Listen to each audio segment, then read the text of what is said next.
Hi friends, अभिमान academy में एक बार फिर से आपका स्वागत है। और भर्ती में कुछ बच्चों के फॉर्म नहीं भरे जा रहे हैं। कुछ बच्चे कमेंट कर रहे हैं डोमिसाइल के लिए, कास्ट के लिए, मेडिकल के लिए कि सर ये सर्टिफिकेट को कैसे पूरा कराएं। तो कोई भी हैरान परेशान ना हो, बिल्कुल भी निश्चिंत रहें और पूर्ण रूप से अपनी नियुक्ति प्रक्रिया ज्वाइन लेटर मिलने का आराम से धीरे से इंतजार करें, ज़्यादा दिक्कत ना लें। जिनका फॉर्म नहीं भरा है पहले वो सुन लें। फॉर्म नहीं भरा तो क्या भरा गया तो वो क्या करें। सबसे पहले तो मैं आपको बता दूं कि सरकार ने एक स्पेशल ईमेल आईडी दी हुई है। ईमेल आईडी जब आप बेसिक एजुकेशन की माध्यमिक शिक्षा परिषद की साइट पर जाते हैं आप, तो जब आप फॉर्म भरते हैं वहीं हेल्पलाइन नंबर के ऊपर आपको ईमेल आईडी शो होगी। आप ईमेल आईडी पर अपना वहां पर डिटेल दे सकते हैं कि आपको प्रॉब्लम क्या है। आपकी प्रॉब्लम को, परेशानी को सुनने के लिए ही सरकार ने वहां पर ईमेल आईडी दी है। दूसरा, हेल्पलाइन नंबर पर क्योंकि बहुत ज़्यादा कॉल आती है, कुछ बच्चों के फ़ोन आ रहे हैं, सर वो हेल्पलाइन नंबर को नहीं उठा रहे हैं, रिसीव नहीं कर रहे हैं, क्योंकि दिन में बहुत सारे बच्चों के कॉल आते हैं एक साथ। क्योंकि अभी आपने देखा होगा शुरू के पहले दिन मात्र बहुत कम फॉर्म भरे गए, 600-700 फॉर्म भरे गए थे। अगले दिन ये संख्या बढ़कर 20,000 हो गई, अगले दिन ये संख्या बढ़कर 30,000 हो गई, अब ये संख्या बढ़कर 80,000 हो गई। तो मात्र आप देख सकते हैं हर बच्चा चाहता है काउंसलिंग फॉर्म जल्दी जल्दी भर दे। रात को 12-1 बजे भी बच्चे साइट पर बैठे हुए थे कि जैसे ही साइट खुलेगी हम फॉर्म भर देंगे। और ट्रैफिक इतना ज़्यादा था कि 80,000 फॉर्म मात्र 2-3 दिन में ही पूरे हो गए। तो आप देख सकते हैं कि जो 26 तारीख लास्ट डेट है उससे पहले ही सबके फॉर्म भर जाएंगे। तो आप हैरान ना हो। और जैसे जैसे भीड़ वहां पे जिनकी फॉर्म भर गए हैं, जिन्होंने फॉर्म फिल कर दिया है, वो दोबारा उस साइट पर जाकर झांकते नहीं है कि क्या हो रहा है। इसका मतलब है वहां से वो ट्रैफिक हट गया। और जब वो ट्रैफिक वहां से हट जाता है तो वो साइट अब सुचारू रूप से चलने लगी है। क्योंकि एक साथ जब सारे बच्चे डेली सर्वर को चेक करेंगे तो सर्वर डाउन हो जाता है। सॉफ्टवेयर को जैसे इन्होंने अपग्रेड किया, तुरंत फॉर्म भरने की प्रक्रिया आगे बढ़ गई। तो ईमेल आईडी दी हुई है, आप ईमेल आईडी पर अपनी परेशानी को बताएं। और अब हेल्पलाइन नंबर भी ऐसा नहीं है कि नहीं सुना जा रहा है। हेल्पलाइन नंबर पे मेरे कुछ छात्र जिन्होंने मुझे कॉल किया और फोन पे बताया, कमेंट में बताया था कि सर हमारी प्रार्थना को सुन लिया गया है और हमारी समस्या का निराकरण कर दिया गया है। तो आप भी परेशान ना हो, फॉर्म आपका भर जाएगा। और ईमेल आईडी पर आपको जो भी प्रॉब्लम है आप उनको उससे संदर्भ, उनकी नॉलेज में उस चीज को लेकर आइए कि सर हमको ये परेशानी है। दूसरा पॉइंट है डोमिसाइल, कास्ट या मेडिकल सर्टिफिकेट बनवाएं ना बनवाएं, क्या करें। कि सर डोमिसाइल सर्टिफिकेट, पहला डोमिसाइल सर्टिफिकेट जो होता है, मूल निवास प्रमाण पत्र, उसके कई प्रारूप हैं। उसमें पहले जब फॉर्म खुला था तो उसमें 3 रूप खुले थे। उन तीनों के अलावा अब आधार कार्ड और अदर भी जोड़ दिया गया है। आपने देखा होगा सरकार धीरे धीरे आपकी समस्याओं को सुनकर ही इन कामों को कर रही है। अब पहले फॉर्म भरने के लिए या तो पासपोर्ट होता, या आपका ड्राइविंग लाइसेंस होता, या आपका कुछ और 3 चीजें मांगी गई थी। अब उसमें आधार कार्ड या अदर भी जोड़ दिया। अदर का मतलब है जो भी आपके पास डॉक्यूमेंट है भर्ती प्रक्रिया में प्रवेश लेने के लिए, जिससे आप मान लिया जाए कि आप ही हैं। आपका आईडी कार्ड किसी भी तरह का हो सकता है, वो आप अपना वहां पर लगा दीजिए। अदर का मतलब ये होता है। वो आपका निराकरण कर दिया गया। अब आती है बात डोमिसाइल की। तो जो मूल निवास प्रमाण पत्र है, ये तहसीलदार से पटवारी और बाकायदा चढ़कर मिलता है नेट पर।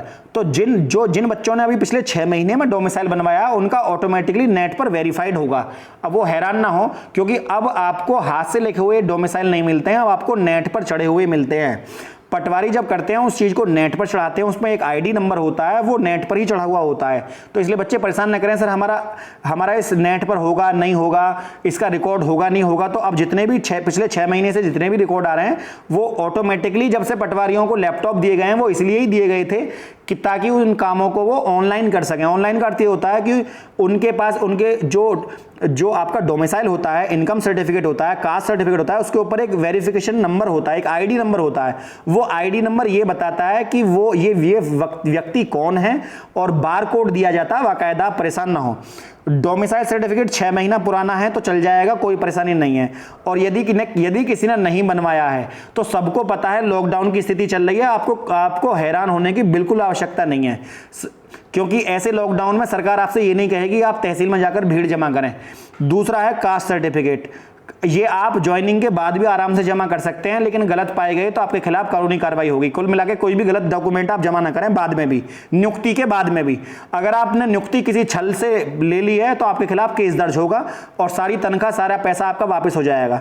तो कोई भी छल से कोई भी काम ना करें, वरना ऐसा भी हो सकता है कि 20 साल नौकरी करने के बाद भी आपकी नौकरी चली जाए, आप कहीं ना रहें और आपके खिलाफ कानूनी कार्रवाई हो। दूसरा है कास्ट सर्टिफिकेट, ये भी 6 महीने पुराना होता है। और जाति प्रमाण पत्र उनको चाहिए होता है जो विशेष तौर पर आरक्षण लेते हैं। सामान्य वर्ग की जाति की कोई आवश्यकता नहीं है, क्योंकि वो जनरल में है, उन्होंने उसका कोई लाभ नहीं लिया। ऐसे ही पीएच सर्टिफिकेट है, वो उनके पास पहले से होगा। दिव्यांग स्वतंत्रता सेनानी का भी कार्ड होता है, वो जिनको इश्यू है वो उसको वहां पर संलग्न करें, और भर्ती में उन्होंने पहले से वो भर रखे होंगे, अब उनकी कोई आवश्यकता नहीं है। ज्वाइनिंग के समय आपसे कह दिया जाएगा कि आप ज्वाइनिंग करने के बाद आराम से जमा कर दें, कोई दिक्कत नहीं है, या फिर फिलहाल आप एफिडेविट दे दें बना के, और उसके बाद एफिडेविट देने के बाद बाकी आप जो आपके एफिडेविट लगे हैं उन एफिडेविटों को वहां से वो निकाल, जैसे कि आपका मूल निवास नहीं है तो वो आपसे मूल निवास का एफिडेविट कहेंगे कि मैं ये व्यक्ति हूं, मैं अपने इस डेट तक अपने मूल निवास लाकर जमा करा दूंगा लॉकडाउन के बाद।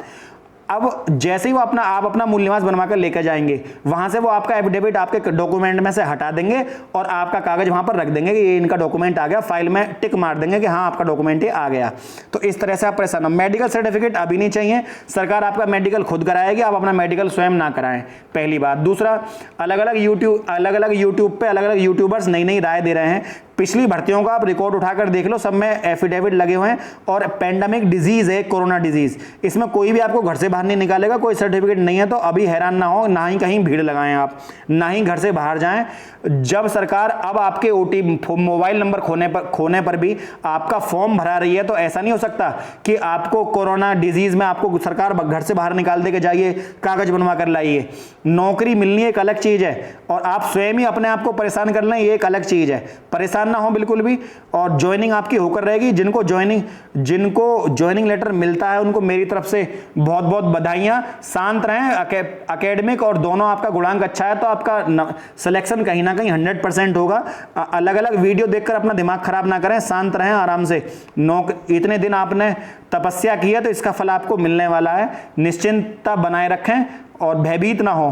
फ्रेंड्स, यदि आपको वीडियो अच्छी लगी और आप चाहते हो इस तरह की अपडेट मैं आपको लेकर आता रहूं, तो वीडियो को लाइक, शेयर एंड सब्सक्राइब करना ना भूलें। आज के लिए इतना ही। जय हिंद, जय भारत।